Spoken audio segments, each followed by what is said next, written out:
we are going to be reading. Let me just come a little closer, actually. There you go. That's better. So we are going to be reading Sorcerer Supreme. So, and not just that, we are going to actually follow it up with this. So if you guys were here for my reading of Doctor Strange and the Sorcerer Supreme before, it actually ended off with like a choose your own adventure situation. And so as a result, I was like, oh, okay. It was very hard to read because you were kind of like, oh, you have to flip to this page and then you have to go to that page. And so that's cool. We'll end from that and then we will pick up on where we left off here, which is like the continuation of the Sorcerer Supreme comic book. So, all right. This is Marvel. Who am I cosplayed as today? I am doing a version of Psylocke. It's very pink in here today just because I wanted it to kind of be trippy, I guess. Like, where are we? Where in time space are we? What version are we doing right now? So Psylocke is interesting, right? There's actually a story before I begin Sorcerer Supreme, or rather continue off from where we last started, and hopefully I can read it with the light. We'll see how it goes. Oh yes, time for bedtime story. Well, also time for a late night comic book read. So Marvel Monday, although I guess theoretically it's Tuesday, right? Because it's late night. We're in the middle of the night. Oh, I haven't been in the music videos for a long time. I used to model a lot more. I used to be an import model back in the day when that was like a thing.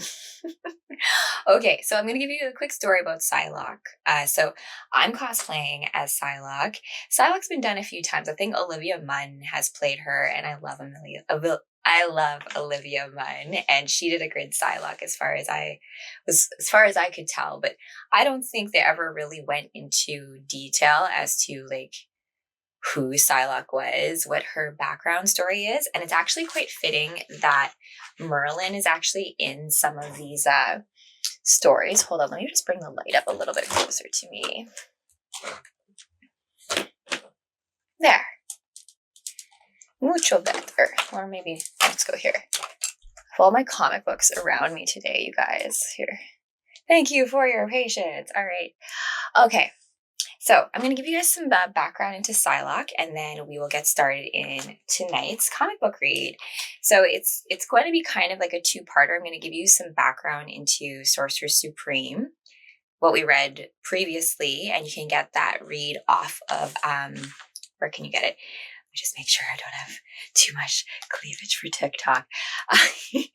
So you can get that full read off of the Cosmic Comic Book Club. I'm also going to be doing a live recording of this one just so you can get it in its full glory after the fact. So I'm cosplaying as Psylocke. Psylocke is an interesting character because she's actually related to Merlin. I think someone in the chat before had called out that Psylocke actually got her powers, or she's related to Captain Britain in some sort of way, and Captain Britain got his powers from Merlin. And so it's because Merlin and Arthur and Camelot and all of that is actually all involved in the mythos of the Sorcerer Supreme and with Doctor Strange.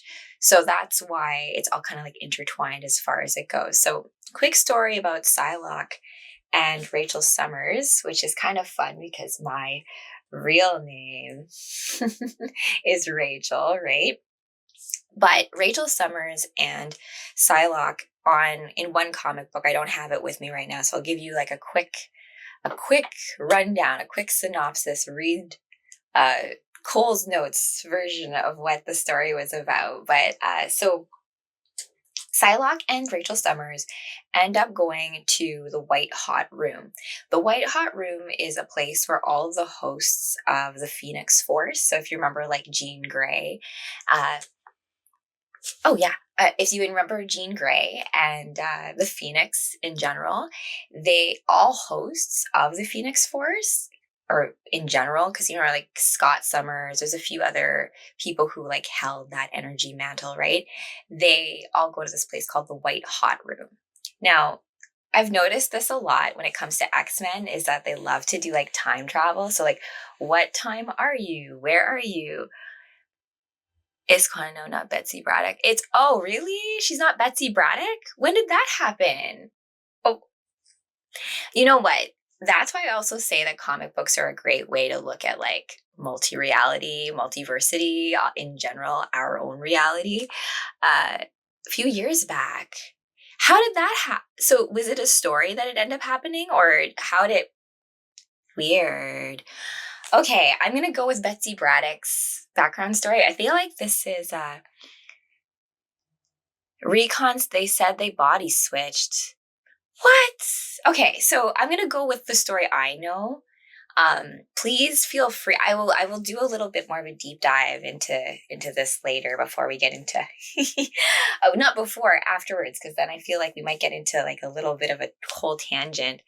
Okay, so Betsy Braddock. If you guys remember when I was reading Battle of the Atom and Deadpool is in that, while he was like fighting Psylocke, he was like trying to hit on her and calling her Betsy. Uh, Braddock related to Merlin. Yeah. Okay. So I'm going to give you my Cole's Notes version of Psylocke's background story and how that's related to Merlin here. And then that'll be a nice way to segue into the actual read. So, Bob, if you want to give some follow-up info as to how they reconned it. I also heard last time too when I was doing an X-Men comic read that they reconned it that Wolverine's not Canadian. Anyways, whatever. I'm gonna go by old school stuff and what I got from the Marvel wiki so far.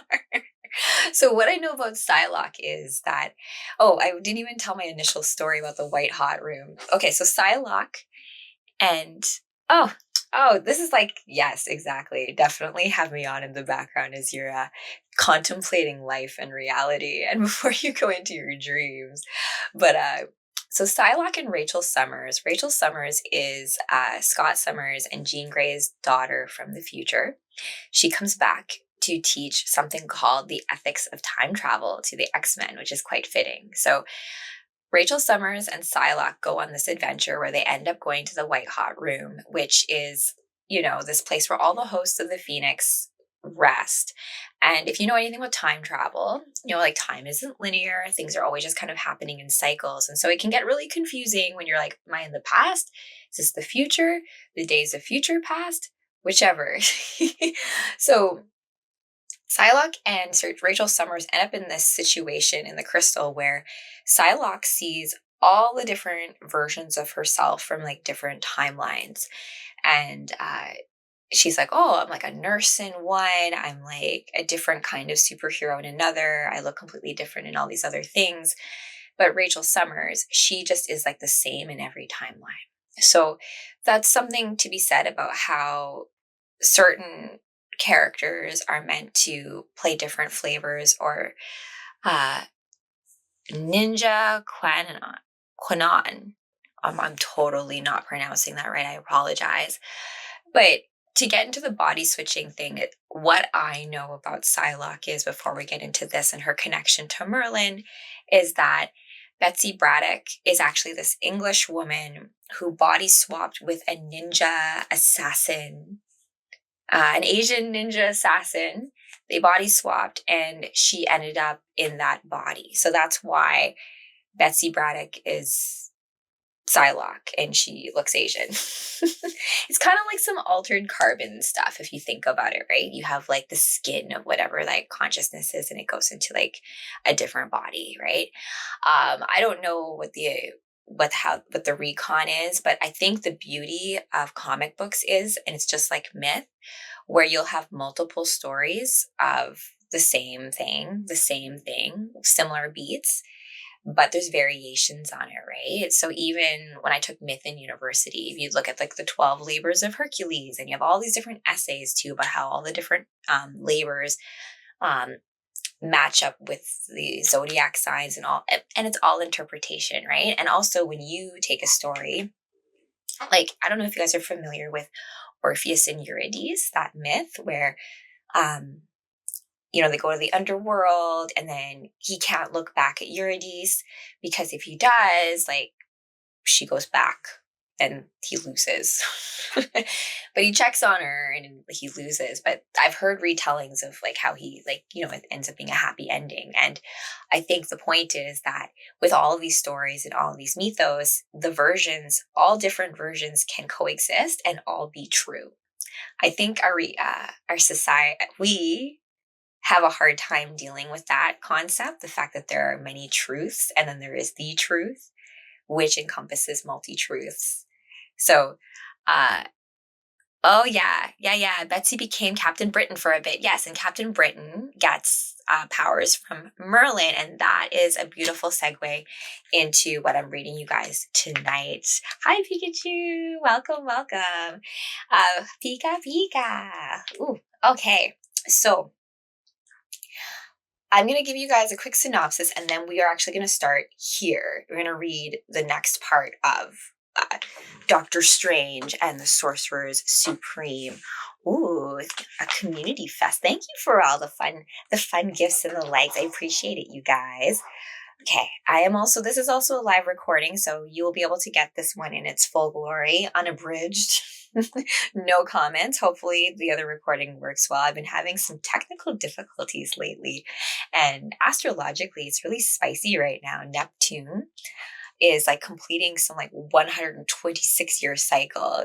And I like to relate the planets with the Greek god. So like Poseidon, think of that god as being like hanging out in the omega level of the zodiac.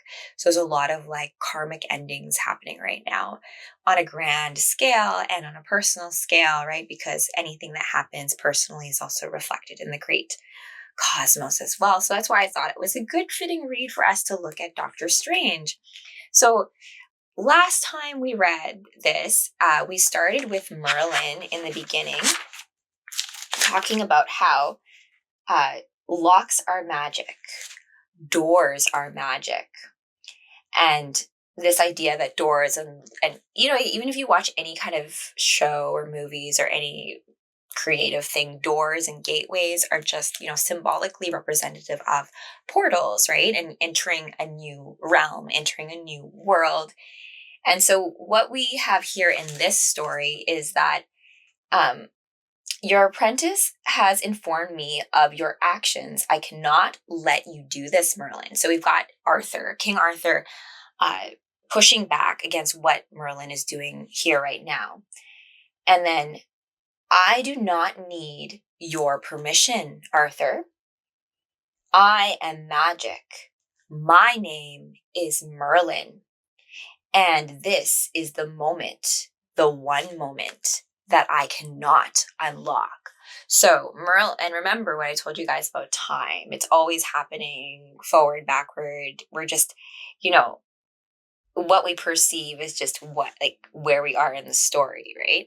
So in terms of this, Merlin has locked away. I'm going to give you guys just the abridged version because we've already read this and I want to get to the new comic book. And I have to return this to the library and I am out of renewals. Okay, so we also meet the other Sorcerer Supreme. So Merlin has locked away magic users. So certain types of magic users who deal with creation magic. And this is a nice segue into Phoenix Force, which I'll be cosplaying as on Friday with my good friend Arthi, who she's going to be also playing as Emma Frost. So that's on Friday. Get ready for that. But Phoenix is the force of creation and destruction. And that's fitting when it comes to like astrology right now because Pisces, the 12th house, the end of the zodiac, the end of an age, for things to come to fruition is no different like when you fertilize your soil so you can have new plants. You destroy, burn away the things that no longer serve you so you can make space for what does. And so in this case, Merlin has basically made a judgment call to those who were dealing with what was called creation magic. And so it was deemed like dangerous magic. And because of this danger around the magic, Merlin locked them away. That's what he was doing in the beginning here. They had a little trippy area. That's why I did the pink light because of when they're traversing realms, it has this whole psychedelic thing going on. So Merlin locked away a bunch of these magic users into this place, and then they became what was this entity known as the Forgotten, which is like a conglomerate of like consciousnesses all like smushed together. Kind of looks like this, you can see. And then Merlin, as a result, recruits all of the Sorcerer Supremes to fight against the Forgotten, which gets out of the cage that he put it in. Now, in this Sorcerer Supreme comic book, for whatever reason, I don't know what happened ahead of this comic book, but Doctor Strange in this has like very little magic. I don't really know exactly what happened, but like all the other Sorcerer Supremes kind of make fun of him because he's like using an axe, and they're just like, where's your magic at, Doctor Strange? And he's like, something happened. So I don't know what happened. And he thought that when Merlin was coming to him to recruit him, he was like, oh, are you here to help me get my magic back? And Merlin's like, well, I hope you can figure that out because I need you. And then Merlin dies. So let's see here. What would be a natural place for us to end this? So this ends, the unique way this ends is, oh yeah, he took my arm. So his arm has, I don't know if you guys saw Furiosa, Mad Max Furiosa. You know how like in that movie she has like the map to her abundance place on her arm, like just like this, like the map is like tattooed on the Ancient One's arm, and then they take the arm. So like I told your little friend, you are no god of mine, and you are no Ancient One. So because time isn't linear, in this case, the Ancient One is like a young boy, and so Doctor Strange is like, oh, Ancient One. And then he's like, I'm not ancient. Who are you calling ancient? So in the end of this story, before I begin the next comic book, oh my gosh, my hair's getting my face. Sorry. Poof. Thank you. Appreciate your patience. So Isaac Newton, one of the Sorcerer Supremes, ends up turning on the rest of the sorcerers. I feel like that's a natural thing to happen in these kinds of cases because oftentimes the magicians and magic, it's like the Force, right? The dark side of the Force, like power, how you wield it, in what direction you wield it. So you end up in these situations where like Isaac Newton's like trying to figure out things, and you just get obsessed with power and it corrupts you. And then you end up turning against your friends and then becoming something that you're like, what the heck happened? So Doctor Strange here looks super old school, like old school Doctor Strange. Because as I said, this time is not linear, and then we're going back and forth in terms of that. So I'm going to how should I end this? Let's do the last couple pages. I'm not going to read out every, oh yeah, absolute power corrupts, absolutely. Yes, definitely. I think that's why I like characters like Captain America and those who those who have had to deal with being weak or powerless, like you can handle power responsibly. Like you'd never abuse it, or you'd have your own checks and balances for yourself as it comes to that. Hopefully, right? So let's start here. I'm going to kind of jump into the world and then take it from there. Okay. So I studied the automation, made it speak all the words it recorded, but they never worked. Why is that? So Isaac Newton, it's always like this case where people are trying to figure out how creation works, right? Like all these things that perhaps are like meant to be a mystery, but you're like trying to like tinker with it and pull it apart. And you're like, actually, you probably shouldn't do that because there's consequences on a cosmic scale for doing stuff like that. So I studied the automation, made it speak all the words it recorded, but they never worked. I could never recreate the magic. I just dropped that. I'll pick it up in just a second. I love how like when they show some of the magic words, they're like in runes and they're not really speakable. It's like when Satana does her spells and it's like in backwards and reverse, like trying to say that in reverse. So he's trying to recreate a certain type of magic, and then we'll see down here. In my arrogance, I concluded that it was a myth, a lie. The only truth was a silent truth. The truth of numbers, the truth of destiny. And soon enough, there were more pressing matters. Indeed, pressing matters such as what? And look at this beastly guy. Kind of looks like Krang from Teenage Mutant Ninja Turtles. And I feel like he's opening a gate. Like the end of the world, and more importantly, oh yeah, he's like, there's more pressing matters, like the end of the world. Remember, like you said too, like when you're like opening portals and like doing all this stuff, like to be safe about it and like close your portals and all this kind of stuff. The end of my days as a free man. At last, a real prison. I rotted for ages. And then a miracle. Freedom. True freedom. Newton. And then Merlin appears in the cage. So because a lot of like when Merlin was recruiting these Sorcerer Supremes, a lot of them don't want to do anyone's bidding, right? They kind of like have their own agendas, their own modus operandi. So they're like, why the heck am I just going to go along with you, Merlin? So a lot of them were like, oh, I'll take you out of prison only if you help me, right? So over here, it wasn't Merlin who set me free though. Oh, so Newton now admits what's going on here. He's like, basically, the forgotten, that beast thing from the beginning that Merlin like put in that cage, that's what set Isaac Newton free. Okay, I'm going to take off my little armbands, and then we are going to move on into the next part of this. Whew, it's getting warm in here as a result of that. So I'm going to just pull my hair back, and then we will start with the actual comic book reading. I wanted to give you guys some background information as to what we were reading tonight, also as to Psylocke and her connection to Captain Britain. Get all my hair in my way. All right. So we are actually... Oh, thank you. So Batgirl's coming back tomorrow. Yeah, I'm doing like a double feature of Batgirl and Supergirl tomorrow, like a conversation with them. And then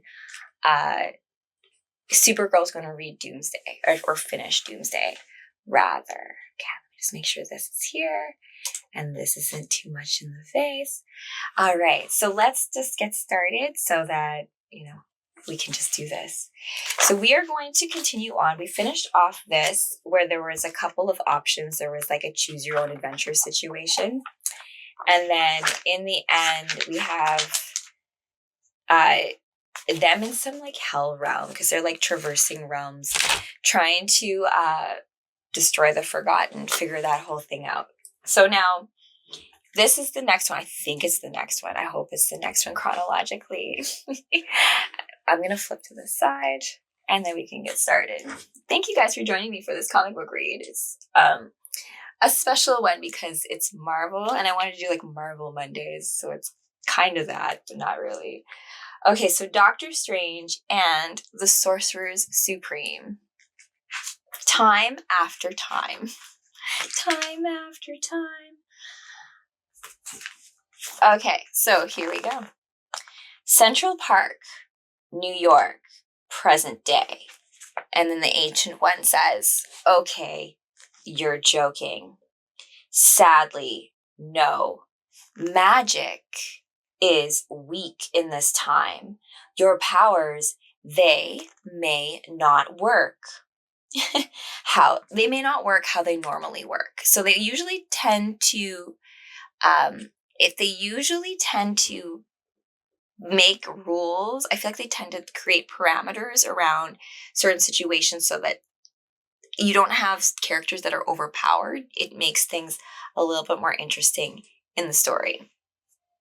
So, you're joking. Sadly, no, magic is weak in this time. Your powers, they may not work how they normally work.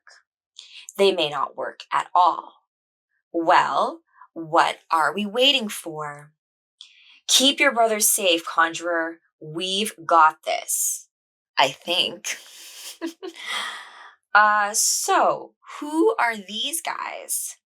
These, my dear Yao, are, and so Yao, remember I told you the ancient one who's not ancient yet, still a youngin at this point, because time is not linear, and how fitting, Time After Time is the name of this.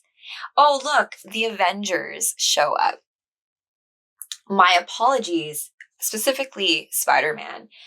The Avengers, my apologies, web-slinger. I'm afraid Sir Isaac Newton wreaking havoc on Central Park is entirely on me. Yeah, Isaac Newton's now like the bad guy in all of this. And then wait, and so Spider-Man, of course, like Peter Parker is kind of nerdy, so he's going to know who Isaac Newton is and says, wait, like the Sir Isaac Newton, he's a bad guy, but he's awesome, scientifically speaking. Stop geeking out and focus. And how do we stop this jerk? First things first, we have to get that book out of his hands. And so now look, like the power of books, right? And then down here, let me guess, that book is magic. Thanks, Captain Obvious. It's the word of God, Captain America. And they're like, the word of God. Intriguing. More like terrifying, Vision. The more time he has with that book, the more he becomes God. Well, that's kind of crazy. There is no one God, my dear doctor. No one God that I fear anyway. That's the spirit. Say Toby is the OG Spider-Man. He's good, right? Oh. The OG. Toby is, oh, you know what? That's a hard question for me to answer. In terms of like who the best Spider-Man was, right? It's like also being like, who is the best Batman? Or is it the voice actors that make what that character is as well, right? Okay, see, my magic works just fine here. No! Careful. Oh, Lady Thor is here. I love it. Careful. One of these things may be the mindful one. Who cares at this point? I do.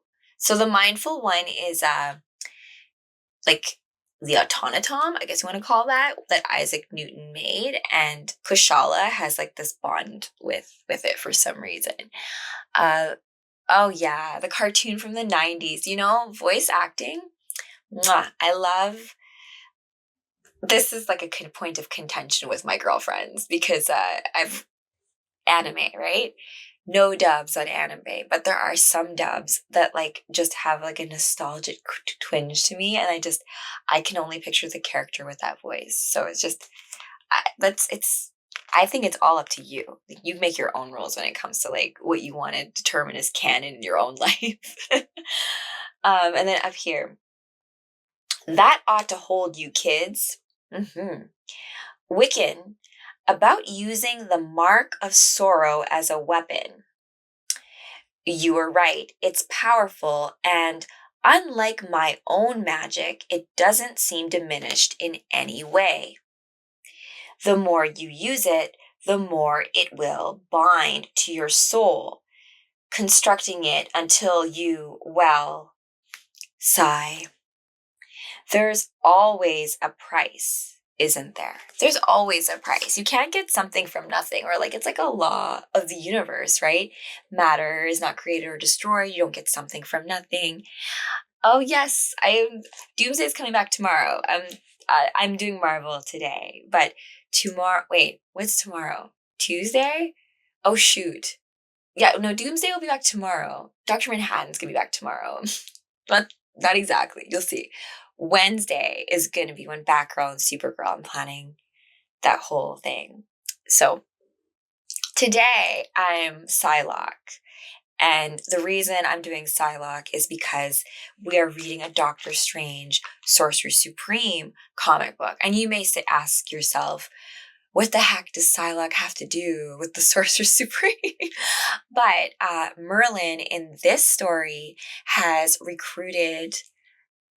Oh no, this is not new. I haven't gotten a new tattoo in a little while. My last one is probably I have winged ankles because, you know, messenger of the gods, right? I have a affinity for Mercury and that kind of stuff. But I'm not a big Marvel fan. Oh, that's okay. You know what? That's why I wanted to have my schedule up so you could, like, some people are big Marvel people, some people are big DC people. My sister, does not read any Marvel. She is like a purist when it comes to DC. She's just like doesn't acknowledge. She likes Thor, like certain characters, but she doesn't actually read any of the comics. But this is special because Sorcerer Supreme, Merlin. I love Arthurian legends. I was like a big fan of like the Knights of the Round Table, all of the like Tristan and Isolde, all of like the old like romantic. And I didn't like the quest for the Holy Grail because I knew that once the quest of the Holy Grail happened, I was like, oh, it's going to be the end of Camelot. Uh, oh yeah, Invincible's a good one. I actually read issue 1 on this show, which was available online. Oh, my sister doesn't do TikTok. My little sister, she's in my comic book too. She's like my weapons tech. She builds video games. So she works for EA Games. She does systems engineering for FIFA. So I used to be a digital project manager. So my dad was a prof in computer science. We grew up in computers. And that's why I like Batgirl a lot too, because the comp sci stuff and all that kind of stuff is kind of like, my childhood. I'm not in the States. I'm in Toronto, actually. I'm in Toronto. I do a lot of work with people in the States, though, actually. I do work with an organization, Rachel Z. Lore. Yeah. Yeah. So my sis, I'm trying to get her. She cosplays as Wonder Woman sometimes. She's she's a tough chick. I love my sister. But she's also single, by the way. Yeah, I'm not, but she is. But she builds video games, super nerdy. I game with her. We play Borderlands 3 together. We're hopefully going to do a cosplay of Amara and Mose. Doctor Doom. Yeah, Doctor Doom, you know what? I hear that Doctor Doom, like they never do him he's in this actually. Let me just keep reading. Let's keep going, guys. Enter the Dead Space. Oh my gosh, I can't play Dead Space. My hubby plays it, and I'm literally like watching it like this because it's so scary. We're playing Prey right now, actually. Oh, BioShock, the old BioShock, the first one. There's a lot of good juicy tidbits in BioShock too.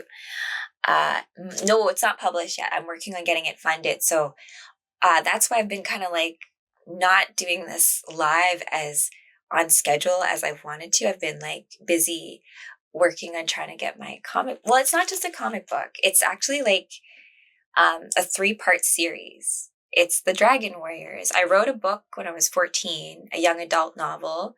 So I'm working on getting that published. That's kind of like what I'm working on, is doing like a standard book. Book 2 is going to be a musical synthwave movie called Escape from District 6. And then book 3 is the comic book, which is the graphic novel that I'm working to get funded and find illustrators, because that's all wrapped up and that's in like the editing phase right now. And I'm storyboarding what the panels are going to look like right now. So stay tuned for that. That's been fun. I can draw somewhat. It's been a little bit of, I've had to do like some tutorials to get back. Drawing for comic books is a lot different, and I don't want to draw necessarily for my own comic book, but I do have a style that I want for it. Oh, wow. I'm going to see if I can have all of my Dragon Warriors do a live comic book read of my comic book, because my comic book is actually based on my friends. and like real people and like astrological stuff. So, oh, thanks so much. I'm going to bring back April O'Neil again as well, because April O'Neil, probably, like, I wanted to be April O'Neil when I grew up. And there's something there about reporters, right? So think about Lois Lane too with Superman. And even when we were reading Crisis, like the amount of reporters that are like there at the end of the world, it's like, oh, like there's a thing there in terms of storytelling and stuff, right? My mom's from the Philippines. My dad is South African. So I like to call myself a child of the earth. And I was born in the prairies. So, you know, my loyalty is to the planet. Okay, let's keep going. So we've got all the Sorcerer Supreme. We have the Avengers show up, right? Yeah, that's the way I look at it. I'm an Earthling. Yeah, my loyalty is to her, the Earth, the vibration of like, that's where we live, right? Like I remember when I went to the Peace Gardens once with my family, like on a camping trip. I think the Peace Gardens are where like there's like a border between the US and Canada. And I like jumped across like back and forth, like US, Canada, US, Canada. And then my little self was just like, what the heck is a border anyways? I might actually do read off the pages. I was doing a summary of what was going on previously because this is a follow-up to a previous reading. I'm actually doing a live recording. I'm going to keep going for a couple of more pages, stop the recording, and then continue the live. And then we'll go from there because we're reading Doctor Strange and the Sorcerer Supreme. Quick synopsis.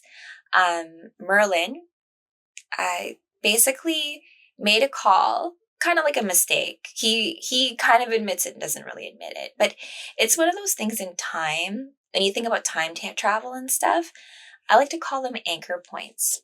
Like Batman, for example. Like Batman's parents dying made him Batman, right? So all of these challenges that we have in our life that make us who we are. And they're like anchor points because it's like, it's a very important point by which your reality changes. So Merlin put away a bunch of people that became this demon creature because he deemed them as being dangerous practitioners of magic. And now that's coming back to bite him. So he's like recruited a bunch of Sorcerer Supremes, including Doctor Strange, in order to fight back. But in the process, Merlin died. So now they're, what's said about Batman? Oh, thank you so much, guys. I try to spread positivity and good stuff. You know, it's an ode to like the stories that helped me out when I was going through hard times, like growing up. You know, wasn't easy, and I feel more for the kids now because it wasn't easy back then. It's like even worse now. Okay. The more you use it, the more it will bind to your soul, constricting it until you sigh. There's always a cost, right? And I think that's where I was leaving off about how like magic has a cost. Anything has a cost. You don't get something from nothing, right? All right. I can't say this. Jo is getting worse. I think that's her brother. Must stop him. The more he speaks the words, the more he hears them. He mustn't make. I think he's dying. Wiccan, yow. So Isaac Newton's the bad guy here, and he has a book that's called The Word of God, and the more that he speaks the words, the more of a god he becomes. So he's becoming like completely like like full of power and destruction and bad things. Howard the Duck's in this too, by the way. So Yao needs medical assistance, and so do you. I'm fine. Your wound is festering. Wiccan, where am I teleporting them? And then Howard the Duck's down here. To the best medicine I know. So they're going to get mended. Oh, yes. Oh, Spider-Gwen. I love Spider-Gwen. I was saying like I'm not the biggest fan. Spidey's in this, actually. He's helping out. He was geeking out about Isaac Newton. He's like, wait a minute. Is Isaac Newton the bad guy in this? No, he's so like cool scientifically. Of course, dirty people would think that, right? Okay. Yes, I'm Luke Cage. We've met before. So they're in like, they're in like almost like, I think it's like a superhero hospital kind of thing. And no, I have no idea where Iron Fist is, Doc. We're partners. We're not a couple.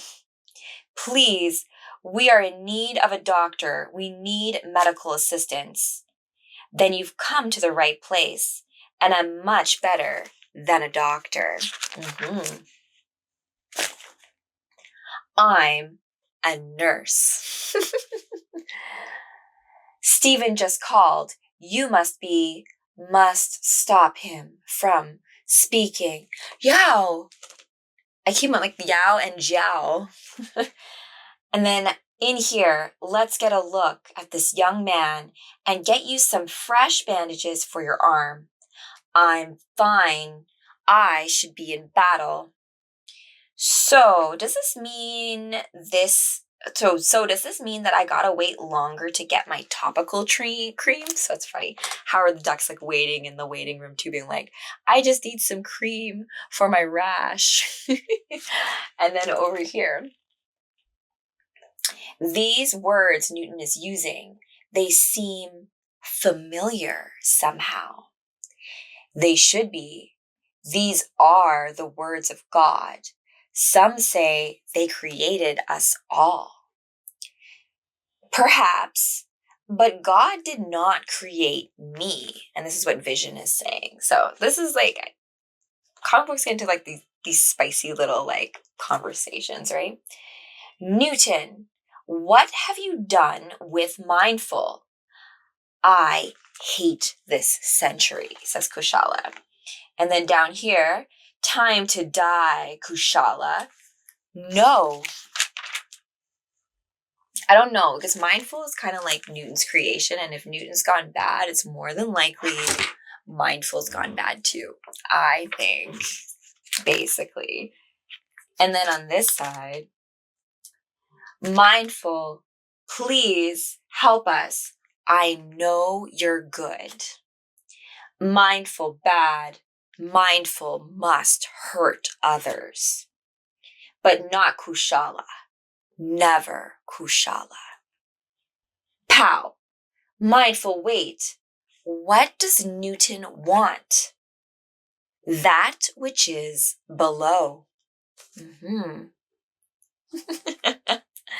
And then, where are we here? Strange. Newton is looking for something below the land. He's on... Oh, crap. That's not really what I was expecting you to say. But hey, magic is weird. What's he looking for? I've already found. It's in the Sanctum Sanctorum. And if I'm right, it can stop him and buy me some time. And then he starts saying certain runes, and I can't pronounce them. And then I'm going to do this panel, and then I'm going to stop the live recording, and then just keep going with the live. Oh, he keeps going with like his incantations, I suppose. And then a big sigh. And remember I told you how like Stephen Strange, his magic isn't exactly like what it should be in this world. So he's like incanting and I don't think anything's happening. So he's like looking at the other like sorcerers being like, what the heck? Sigh, a little help? Thank you. So Kushala's like, all right, I'll do some incantations. And then like, it works. And he's like, thank you. And then down here, I hate this century. And Spider-Man says, you and me both. Oh, yes. Have a good night. Have a good night. I'm going to actually wrap this other live recording. You guys hold on for like 2 seconds, okay? Let me just put this here. I'm going to also like fix my little sash, my little ninja sash. Ta-da! Oh, also, I have my little karambit knives. Well, they're not karambits, they're my kali knives, right? So my little. So this, they're wood, and I've been practicing. All right, have a good night. I'm going to just stop this other recording, you guys.